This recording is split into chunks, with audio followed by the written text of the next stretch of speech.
WV Uncommonplace. This podcast is a variety podcast that houses numerous series to cover mental health, empowerment, podcast framework, and various intimate theories to get to know the hosts, along with occasional movies reviews and dives in pop culture with our event podcast episodes. The Uncommonplace digs into bringing guests on that stories don't fit the mold and are very different. WV stands for the great state of West Virginia, and every quarter we cover something in West Virginia. Stacey and myself, JR, are your hosts, so please come along for this venture to our uncommon place.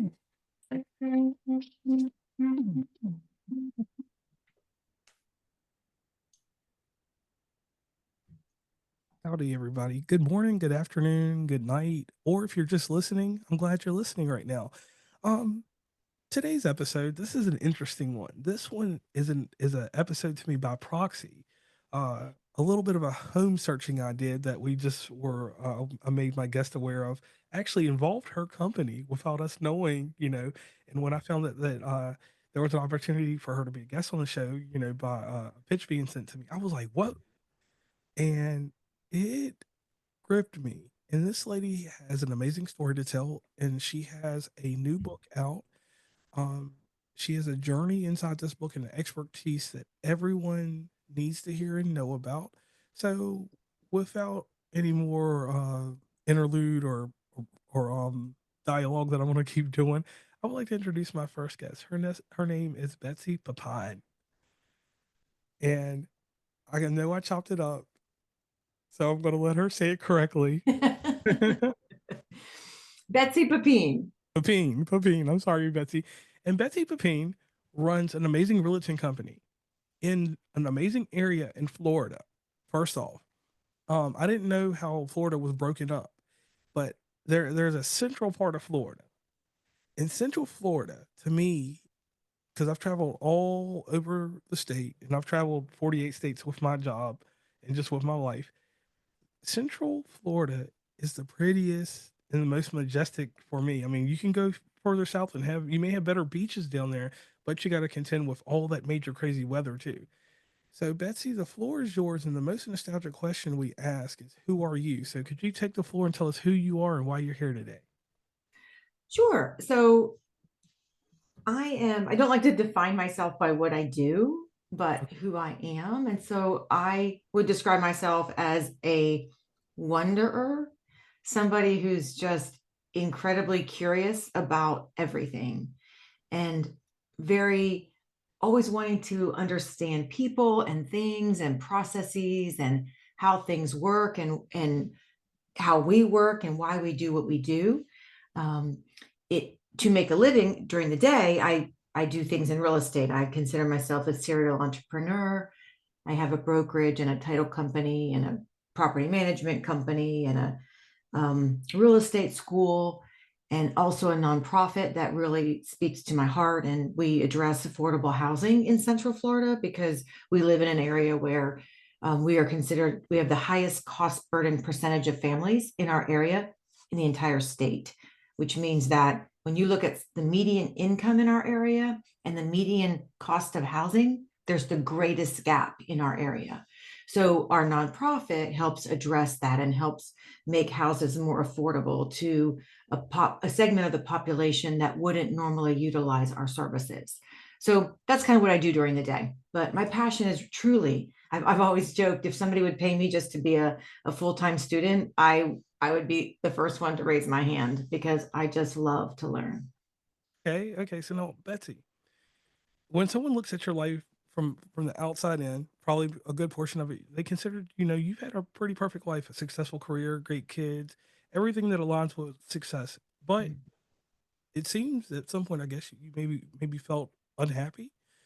What was a turning point that made you realize that something had to change in your life, even though from the outside looking in, it looks like you have the perfect life? Yeah, I had checked off all the boxes of what I believe society, media, friends, family, peers told me that's success. And so I was always going for the next milestone, the next accolade, the next sales number, trying to achieve more and more, and I'm incredibly blessed by the support of the community. But I found that I wasn't happy. And about 7 years ago, the feeling, it wasn't one moment, but it was just this general unease in my body, and I couldn't ignore it any longer. And so I went on a journey of therapy and meditation and yoga and EMDR and bioenergetic work, and just a array of different modalities to try to figure out what this source of discontentment was. And the common thread was, for me, this feeling of confinement, this feeling that in various parts of my life, I was feeling confined by the expectations of the roles that I was playing, of other people's opinions, and not really reflecting on what is best for me. What do I want to do? What do I want to be? And slowly started to dismantle the boxes that I felt were confining me. And as I shared my stories, other people shared their stories, and it was such an interesting. I think sometimes we feel like we're isolated and we're unique, and we're experiencing this, and we're by ourselves and lonely in the experience. And what I found was quite the opposite. It's really the experience of the human condition, and we're all put in boxes, various different boxes, and they change throughout our lives, and they change based on our circumstances and demographics and gender and race and all of that. But the central idea is the same, and the feelings are the same. And so I ended up writing a book, really just to help people. Everyone, when they heard I was writing a book, assumed it was going to be some lead gen book for my real estate businesses. And it's not that at all. It's really just to help people, because I was at a point where I wanted help. And I knew if I had had a book that addressed this topic, it would have meant so much to me. And so I wrote that book to help other people. Okay, so these metaphorical boxes you're talking about, right? Mhm. Which one of these boxes had the biggest impact on your life when you started writing this book? The one that had the biggest impact was and it was lingering. I had exited out of it. But this feeling of not being enough because of familial, I grew up in a family that the expectation was that my parents' children were going to be physicians. That's what, that was the model. That was, my dad was a physician. We grew up working alongside him. We all went to my sisters and I went to the same college. We were all pre-med. They went on to be physicians. They ended up marrying physicians. So I felt tremendous pressure to be one as well. I think part of it was put on me, but I think part of it I put on myself. And there was definitely the messaging that if I wasn't a physician, anything else was just this huge step below my potential, my status in society. It was definitely considered not different, but a step down. And I ended up switching out of the pre-med track in college, but I had this lingering feeling of not being enough because I wasn't the physician that was expected of me. So that, I think, was probably the biggest one that's impacted my life. Through therapy and through reading and through journaling and through meditation, I've definitely come full circle and very comfortable now where I'm at. But that was the one that box really was the one that had the biggest impact on me. But other ones too, being the good mom, being the good wife, being the good daughter. A lot of different roles we play have this adjective attached to it. And what does that mean to others?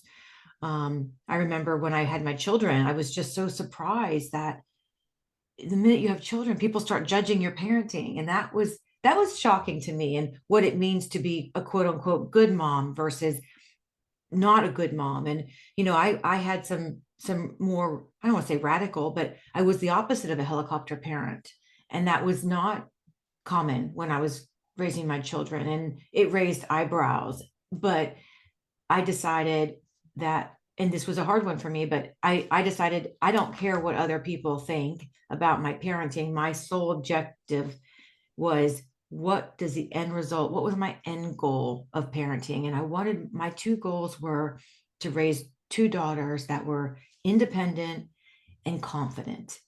And that was it. If they got a C on a report card, I was fine with that. It was, yes, I could help them get A's, but I wasn't going to do it for them. And so that was a radical deviation from how I was raised.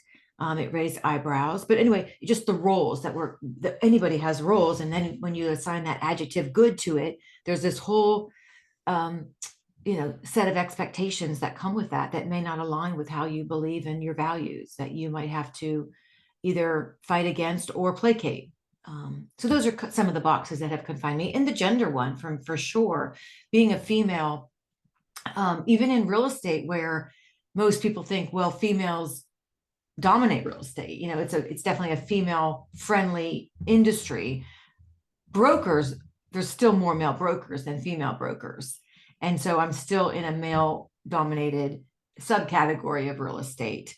But I definitely feel in a box based on my gender in my industry. Yeah. Oh, and on that one, I thank you for that, because raising the daughters and stuff, and I like how you didn't want to fit into certain types of conformities, because doing that would take away from who you are today. So thank you for that one there.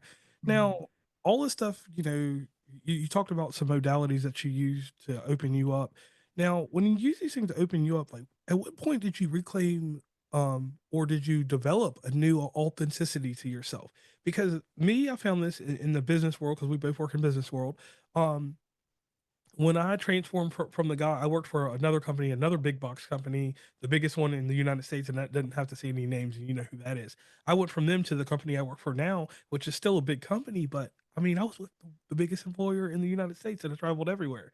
And when I changed, I noticed that I was more relaxed. I didn't have the pressures of, fitting into a form, because the company I work for now, we all know, has a great service motto and things there that it's brought a better life to myself, and I've only been with them for the last 3 years. So I kind of can see like how you had to change, not in a not like a lot of similarities, but I can understand having to change like that. It's almost like being I guess, what do I want to say with that? Like the transformation process for you. It's kind of like you were probably cramped up in a corner or something, and then you just opened up, or you expanded, or you moved into your full potential that you saw, even though your parents and other people thought that you should have been a doctor, or you should have been a physician, a physician, or doing something like that. You knew that you were going to be different. You knew you were crafted and branded different, and you held on to that and you stayed with that. And I thank you for that. So here's one thing I need you to do for me real quick. So you wrote a book. We're going to go into that in a moment, but I need you to do something for the listeners real quick. I need them to do this thing we call the shameless plug. We've been doing the shameless plug for this show for so long. Can you tell them where they can meet and greet you across the internet or Oh, via sure. email? Yeah. So I have a website, which is my name, www.betsypepine.com. And then I'm on all the social channels with my name, Betsy Pepine, except for TikTok. TikTok, I'm Gainesville Realtor. But everybody else is Betsy Pepine. Go Gators. So here's the advice I want you to help me and the listeners with. We're stuck. I'm stuck even right now, because where you talked about these boxes, family, society, religion, and even yourself.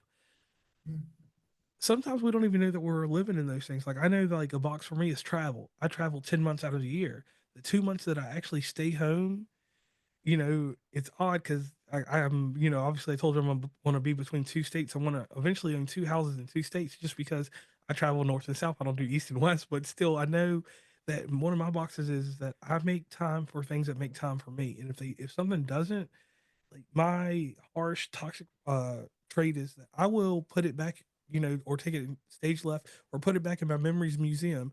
So my question to you is, how do I realize, that I have these boxes, like, or that I'm living in these boxes? What is the step that I can take to just stop for a minute and figure out that this is a box? That's a great question, because I think a lot of people are in boxes, myself included, that you're not even aware that you're in the boxes. For me, the first sign is in your body. Your body will warn you before your mind. And so just making and this for me was a journey in and of itself, because it wasn't something that I was taught and didn't learn about and didn't read about until later in life, but getting really in touch with how you feel and your emotions. I was raised where it was always, what do you think, Betsy? What do the facts tell you? Let's make a scientific decision. When your body tells you so much, and it knows before your mind does. So I've gone on an exploration and really just a lot of coursework on feelings and emotions. And I have an app, the app How We Feel. It's a free app available to anybody, and it checks in with me several times a day. And it forces me to stop, pause, press up, it has all these different options for feelings. And then you get to put in your environment that you're in at the moment and who you're with and what you're doing. And you can start seeing trends over time as to what people and environments, what brings you joy and what lifts you and what's dragging you down. So that would be the first step, is just get more in tune with how you feel. And it's so simple. You move toward that which makes you feel good, and away from that which makes you feel bad. So that would be the very first step. I think once we're aware of the boxes that we're in, then you have to tackle, because you do see people, and myself again included, you're in a box, it's not serving you, but you're not leaving the box. You've kind of hunkered down, and that's usually fear-based. There's some kind of fear is your obstacle to making the steps necessary to extricate yourself from that box. Okay. Now, after writing this book, obviously we were talking about processes and things being systematic. So you have this process of uncovering, dismantling one of some of your metaphorical boxes, just like you did right there for us. So I want to thank you for that. Now, the aspect I want to talk about real quick is you have many titles. The newest title you have is an author. Writing a book. Mm-hmm. What was the most challenging part about writing this book? Because when you write a book, because I've written one too, you take your personal journey, and at the same time, you get another role. You become your own therapist to a degree. Mm-hmm. So, how did you balance all of that when you were writing this book? So that's a great question. See, if I had written the lead gen book that everybody thought I was going to write, that would have been very easy. I do that in my sleep. I do it every day. It's not personal. It's not vulnerable. But for me, I didn't want to write that book. I wanted to be vulnerable, because that's what caught me up in these boxes, as I wasn't my authentic self. And so part of writing that book was me shouting out to the world, this is really who I am, and getting out of each of these boxes. So it required for me, it's just a tremendous amount of courage, because I'm a very private person. I'm very introverted. And then to share this with the world, I did hire a writing coach, and she said, because I was stuck at one point, she said, Betsy, pretend like no one's going to read this. No one's going to read it. Write as though no one was going to read it. So I wrote it thinking, oh, I'll just come back and change things. And I didn't change things. I wrote it. And then I'm like, we're going to put this out into the world. The other thing that you talked about process, and something that maybe, I don't know if you discovered, naive as I was going into the book writing process, I assumed that was the journey. Now we launched the book in September. I realized that's half the journey. Now you have to promote it and let the world know about it. And I'm not sure what I was really thinking. And my goal at that time was just get the book published, and just didn't realize how much work is involved once the book is out in the world. And I know that's a hard thing, because the promotional arm, it's a wild thing. Like I'll tell you something funny. Everybody has publishers and everything, and one thing that gets forgotten. I tell this to every author that comes on the show. When we were kids and we were taught about the library and the catalog and everything, every state library. So like, let's take Pennsylvania for instance. That's Harrisburg, Pennsylvania is the state capital. If you're in that state capital's library and you have the ISBN to a book, right? You can ask them to get it in the state capital only there. So Virginia, Richmond, West Virginia, Charleston, just naming a few places near me right now. I can go to state capital, which are ISBN, right? Request it, and they'll get one book for all 55 counties in West Virginia. I forgot how many are in Pennsylvania. It's a lot, but that's a way to get someone's book, put out there in the world. And sometimes I've learned that that's how some books that we don't think should be bestsellers, because there's some books that you're like, and it happens that way because imagine it, West Virginia is a small state, 1.5 million people, but they have over 120 libraries. So that's a lot of libraries for a small area. Yeah. But, 120 books going somewhere, that's a crazy thing. Wow. I didn't know you could do that. Like I tell everybody, when we were in school And we first went to the library. They told you about different things, how to request books, and they told you about things on the state and local level. Like this was stuff we learned by fourth grade. And I just always find it amazing that everybody, like, I mean, I've met probably maybe 300 people in my travels in the last 10 years that will remember that. But that is something to remember. But anyway, going forward. Now, you have to balance life. And balance in life for you is you have multiple businesses, the Realty Group or company, the title company, and the property management brokerage. How do you handle that and still maintain personal growth and growth of your family?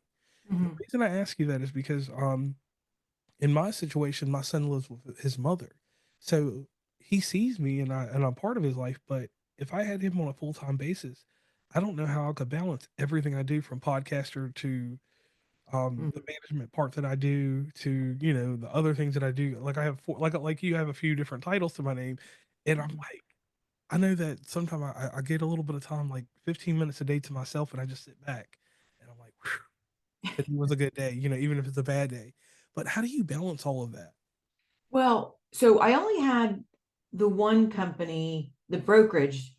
Did I have property management? I had property management too. I had the two companies while I had my girls in the house. I was a single mom. I raised the two children, Okay. but then they left the coop and I started the other companies. So it was just the two. And real estate's very forgiving. It's not like your job where you're traveling and it's more corporate. People are, I mean, my children went with me everywhere. I worked out of the house for most of my career until they left for school, for college. So I had my business set up in my garage. I had a big garage and we just made it the corporate office. So I was physically home, and that was one of the reasons I got into real estate. I got into real estate when I found myself suddenly single and divorced when they were 1 and 2, and I knew I had to have something that was really flexible. So that the industry does support that, I think. The other thing for me is I'm just incredibly intentional about my time. I really don't say yes to a lot of things um, unless it's consistent with my core values, and so that weeds out a lot of time wasted. And I think when people do that, they'll find they have plenty of time to do what's valuable to them. And we forgot one title. We forgot one title. You do some philanthropy, even though you may not want to call that. And me and you both on a personal note, I know a great deal about the discrepancy and this disparity in the housing market in your area. Mhm. Because I've seen different things, and I just want to throw this side note in there because I've seen the wildest thing coming from where I come from, and coming down there to Florida. Like I noticed like this one thing, a trailer, for instance, a trailer that's built in that area is not the same trailer that you'll find in North Carolina, Virginia, and the parks that you all have, you know, outside of, you know, buying a home and stuff. I noticed that a lot of people cramp into those, and something there that probably be in Virginia $50,000 or less than that turned into a six-figure piece of property Mm. or housing. And just even looking at the different areas, like I was telling you about Williston, well, you know, all those areas, and we talked about the plantation. We didn't get to talk about that, but talking about all those areas and seeing, like you said, that income ratio that's different. Mhm. What made you want to start your philanthropy in educating and helping families with this housing insecurity that they? Yeah. Well, when I was in Philadelphia, um, I got my master's in Philly, and one of the classes, ironically or oddly, I think, was it was a course, and we got to go into West Philadelphia, gut out row homes, rehab them with donated supplies and labor, and then interview at-risk families and quote unquote sell these homes to those families at cost, which was minimal cost because most of the things were donated. And I got to see in my early 20s firsthand how housing can truly change the trajectory of a family. And I remember that when I decided to switch into real estate. And I love that you can impact somebody's family like that. And so um, when when the businesses were solvent enough to be able to then pursue something else, I wanted to be able to replicate that in this town, in this area, and allow my agents and staff to be a part of it. So they get to work alongside. We help build houses with Habitat for Humanity, and we get to meet the future homeowners and work alongside them and their families building the home that they're going to live in. So I really wanted to share that experience with the people that I work with every day, so they too can see what they do really does change lives. And how can the audience be involved and help if they would like to help with this? Yeah, that's great. So, well, we have a website, pepinegives.com. So you can donate on the website. You can come volunteer with us on our build days. We always love having volunteers. We participate in the Amazing Gives and Giving Tuesday, the online giving platforms. And we also have two major events every year. One's coming up, pickleball, a big pickleball tournament every April. And then we do a big golf tournament every December. And we fundraise for Pepine Gives to help us sponsor these houses. And I thank you for that, because giving back to the community like that helps people, because some people don't have. And when I say this audience, I'm talking about the type of literacy, like the literacy to know about housing and stuff like that. Because me and you both probably were raised like this. You go to work, you go to school, or you go to school, get the good job. You learn how to brokerage your money, because we were taught home economics when we were still in school. You know, and we were taught how to get a credit line with a bank and do those type of things, not get a issued credit card. I want to clarify that I said a line of credit with a bank, and go on and buy our houses. And then we were taught the difference between being sufficient and then being proficient. And then from that point we learned that efficiency and proficiency go together. And once you're efficient, that proficiency should always carry on in what you do. And not everybody gets that. And for you to give that back to people, I like that. Now, we got to twist this around real quick, because what you're doing is a social impact. And entrepreneurs in their businesses need to know how to incorporate this into what they do. So, what advice would you give an entrepreneur that wants to have a social impact with their business like you're doing? Mm-hmm. I'm a big proponent of finding a mentor who's done it before you, and that's what I did. I connected with a colleague out in Texas, and I flew out there, met him, toured his facility, and he just gave me the nuts and bolts of everything he had done, the mistakes he made, and learn from him. I'm a big believer that you don't have to reinvent the wheel. So find people in your industry that have done something similar that you want to do, and pick their brains, learn from them, and then create your own model. Now, like that. Hey, you're fine. Now, Betsy, we pay homage on this show to a news magazine that I grew up with on Friday nights. Before I started playing sports when I was a little kid, my mom and dad let me watch TGI Friday. And then they let me stay up till 10 o'clock at night. And this amazing news magazine called 2020 came on. 2020 had John Stossel on there, had Elizabeth Vargas, Diane Sawyer. He was poignant with her interviews, but it had one majestic lady, the late, great Barbara Walters. And Barbara Walters, she had two levels to her. One, the newscast would let her go on until 11:05 if she was doing a really good interview. If she did a flat interview, they cut her off at 11 o'clock, because you can't be great all the time. So this growing up too. And I always wondered, and this is a sidebar, who cares about the news on Friday night? I don't, if your kids are, sitting up watching this news magazine, just let them watch it and turn the news on later. Or if you need to catch the sports scores, catch them later. But anyway, it's just another side note. So are you ready for your 2020 questions? Sure. All right, so here's your first one. This is John Stossel. This is a fun question. When you get up in the morning, what is the first thing you do? When I put my 2 feet down, I say thank you, and then I say to the universe, how may I serve? Okay, now after you do that, what is the first beverage that enters your body? Water is about the only beverage that enters my body. All right, I'm thankful for that, because I thought you were going to tell me coffee or anything. I had one person, and I had one person, a business professional, right, tell me that their day starts with Mountain Dew. And I'm like, whoa.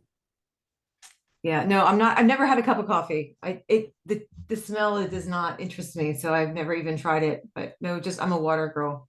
Okay, so at 12 o'clock, what does your lunch consist of? Well, my lunch is usually around 10:30 because I wake up really early, and so I'm starving by 10:30. So that's usually lunch. But lunch is usually a salad or soup or a sandwich, just something I put together quickly. It's nothing fancy. Okay, now after you're done what type of pollution do you put in your body? And I'm going to give you an example of this. Some people have this pollution like this. This is what I do. I watch old nostalgic shows. I take my 30-minute lunch break. Well, I get an hour for lunch. I take 30 minutes of my lunch, and if I got some device with me, I might watch Mama Family or something from my childhood, right? Yeah. But I do it because it's comedy that I remember from my childhood, and it makes me remember a family member that may be deceased or something like that. So Mm. I do that every day. I watch that, and then I'm done. That's a pollution I put in my body because I'm like, it's a good pollution, or well, it's not a good pollution, but it's pollution that's not going to hurt anybody and it's not going to, put anything Yeah. negative into the world. So, what type of pollution do you put in your body? So that's funny you said that because just the other day, I don't watch much TV, I don't have TV, but I have a couple of streaming platforms and I don't watch much of it, but I did watch Love Boat because Love Boat was the same, it had the same feeling. Like I grew up watching Love Boat and it was so nice. I got to see the very first episode of Love Boat. But for pollution, like I told you, I like to learn. And so I usually just go on YouTube. Like right now I'm on this kick. I'm a aspiring artist. I mean, I'm not good at all, but I really like to do it. And so I will watch YouTube videos on people doing art to learn their techniques and tricks. Okay, and that's a good one.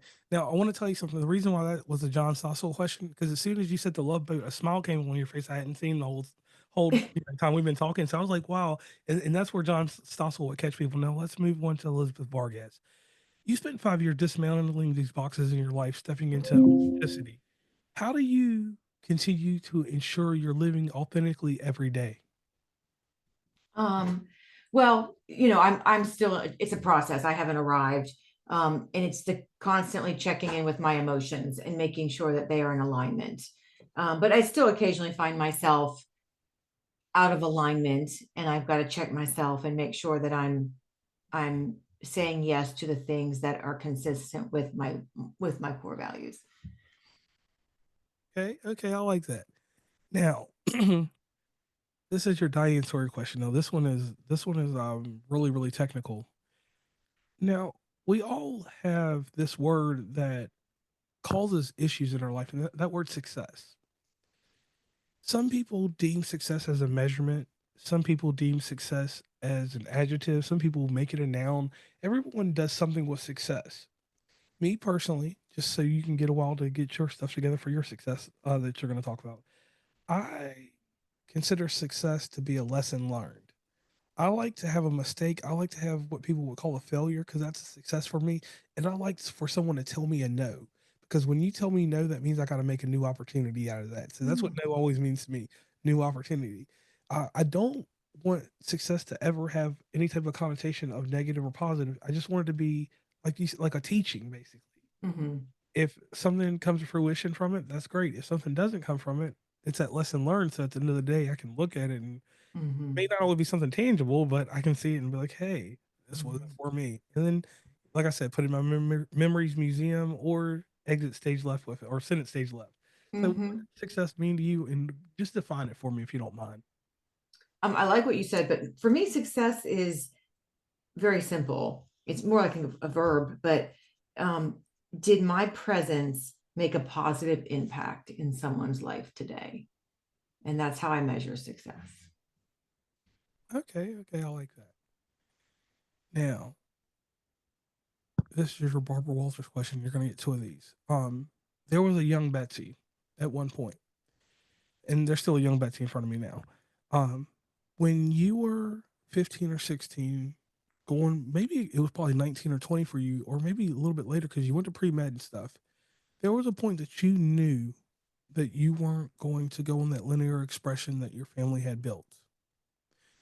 And it was a certain type of pressure. There was a certain type of mode and mean that you had to get out of. You had to break the shackles off and really figure out one of the hardest things in the world was this: will I still be accepted in my family? It's not Mhm. about the love or anything like that, but it's the acceptance. Because when we don't have acceptance, it doesn't matter if you have the greatest self esteem or any of that stuff. Acceptance is the first thing that we clinch to. Even though Mhm. everybody wants to go away from that and say that, no, we need to be accepted somewhere. So when you made that choice to make the jump, to Mhm. no longer be in pre med, to get into a different form of business and in life, did you fear not being accepted? Oh my gosh. Yeah. I mean, that was a incredible fear of mine, a very real one. Um, my parents were very disappointed when I actually did tell them. But yeah, but it came to a point where saying yes to them was saying no to me. And I couldn't do that. I couldn't do it. And that's the gem inside this episode. On listeners, viewers, I want you all to take that one spot right there, cut it up and keep that clip, because that's someone being authentic and being truthful. When you're not accepted by the people that raised you, that watched you go through every milestone for that one moment, but they come back around because you have your Phoenix Rising episode that has to come out of this. They see your worth at the end of the day. So when your parents got to the point where they saw your worth, what was the comment they came to you with when they saw the grand scheme of things? They saw the picture that they couldn't see when you told them this information. Well, I struggle with that because they told me they were not going to, that I could, fine, go into real estate, but that I wasn't going to be their realtor. Yeah. And that really hurt. They were going to use the realtor that they hadn't bought a house in 4 years, but they were going to use that realtor. And it was only after I was successful in real estate did I feel accepted, by them, and kind of I elevated my status in the family. And that was very shallow to me. It didn't feel good because, I think that's where I've struggled, is that, you started this conversation with, am I enough? And I had struggled with that. And now I know I'm enough, but them only accepting me when I had reached a certain level sent the message that I wasn't enough until I had accomplished something, that we're not enough just by who we are. And that's something that I don't want to carry forward. I want to stop that generational belief. I believe we're the child of the Most High God, and it doesn't matter what we do in terms of external success. We are enough. We're made enough. And I thank you for that. That's very powerful. And the last question I want to ask you, because that was a two-part one question there, is this. Now that you're at an echelon, because we're going to never say you're at the full top, at the top, you're just at a little peak, and you're going to keep going. Since you're at a certain echelon now, what is the next step for you in your own personal growth? Well, every day I like to take myself outside my comfort zone. And so right now for me, that's making an identity shift. And I have started. I mean, I'm no longer seen just as real estate. I'm branching out into personal development. Through the book, a lot of speaking opportunities have opened up. And so I'm moving into that direction, into more public speaking, and not only in leadership and business, but also personal development, which is just something near and dear to my heart. So that's kind of the next step for me in my journey. Okay, and I appreciate that. Thank you for that there. And that works out really good. Now, you've completed those questions, and then this is the last question I want to ask you before I give you a testament of what I've perceived and I feel about you. If you could leave my listeners, not my listeners, your listeners, our listeners, everyone's listeners, with one message about uncovering their own boxes, living a more fulfilled life, what would it be? I think the message would be of courage, of wanting people to understand that it is so worth the effort. Everyone has fears. Write them down. They're all manageable. When you write things down, they become so much more clear, and you realize that's not so bad. Worst case scenario is not so bad. Like you said, worst case scenario, it doesn't go like I expected, but I learned a great lesson that I'm going to use to move forward. So take that courage and be true to yourself by saying yes to yourself. I think what a lot of us, myself included, don't realize is when we say yes to others, always ask yourself, what am I saying no to when I say yes? And make sure that trade-off is worth it. Oh man, that was powerful. Now, here goes my testimony for you real quick. And this is real simple. We're not going to use the word perseverance, fortitude, or any of that kind of stuff. We're going to just be plain, simple, and flat with this one. You were courageous. People saw a golden plated house or a platinum house, but you were living in a glass house and no one could see it. You knew it, you felt it, and you decided to share it with the world. The complexity of this so-called perfect life and following this formula of A to Z to make your life successful works, but no one ever understands this one thing. And this is the thing that has bothered me so much in my podcasting career and in my life. I did an episode about, and you are a part of this, the middle and the upper middle class. People, we always talk about the rich and the impoverished. You never talk about what goes on in the middle, what happens to the people, I'm not talking about the political side and the heavy tax dollars that we pay. I'm not talking about that, but I'm talking about like what actually goes on with us and why we have to make decisions on like how you give back with your philanthropy. Um, the things that you dealt with, even though you did everything, you followed all the checks in the boxes that society has set for you. People don't understand that when you're in the middle, it's the hardest place to be, and you understand that, and you're letting people know that. Mhm. And when you get to the upper part of the middle, it's way worse because then people are going to look to you to that you owe the rich and the poor. In the middle just sits beside you and laughs because they're like, we're doing what you're doing, but whatever. So thank you for exploring and letting this out in the world because people don't get this side of the world. And that's why I was really happy to have you on here because being in that middle, upper, lower, whatever, but just being in that class and then working your way up further or down, back down, you know, it's a hard place to be in. And Mhm. explaining that, telling the virtues of raising your daughters, um, being focused on a whole area without focusing every day on yourself in some instances. Because I know there's sometimes that you had to focus on everywhere. Mhm. We can go east to west in Central Florida, and you cover all of that. And that's a hard thing to do. So I want you to, next time when you wake up or your feet touch the floor, you're 10 toes down and you get to the mirror, look at yourself and let yourself know that you're amazing because not everybody's going to do that. Some people are going to be like me. They're going to be selfish. When I was with that bigger company, I made a choice that I know hurt a lot of people, but I couldn't take that kind of stress anymore. Did those people survive? Yes. But like you Mhm. said, the no that I put there and the yes that I said to the other company, somebody got hurt and somebody was made happy. And those are the choices, the consequences, the repercussions, all that other stuff that goes along with it, the chain reaction that you have to deal with. And you put this out there for the world. You have it in your book. You explain what goes on. And not a lot of people will do that. A lot of people will be selfish and gatekeep that. Mhm. You are giving people the success and the failure at the same time. And in doing so, I want to commend you on that because not a lot of people will do that. A lot of people, like you said, that lead generating book, they would want the success. They would want to know everything there. You let us know about personal issues. Even in this interview, you told us about shame in an instance. And not a lot of people would put that type of energy out there into the world for people to know that, hey, I had a form of imposter syndrome Mhm. because of my direct family. Mhm. And you're still getting over it today. You're working through it right now. And Mhm. you know now that you're enough. You know that you're great. But sometimes when you don't put your hair in a ponytail and it's behind you and you let it down, you see it again. Because, Mhm. like always, listeners and everybody, remember, you put your hair in a ponytail, it's behind you. So keep it that way. And if you don't, it just goes that way. So I want to tell you this, Betsy. I thank you for coming on West Virginia Commonplace. And I want to thank you for telling me your story today and providing the world with a book, providing services across Central Florida. And we know one day it'll expand everywhere. You might take it from Florida all the way to Texas. You never know.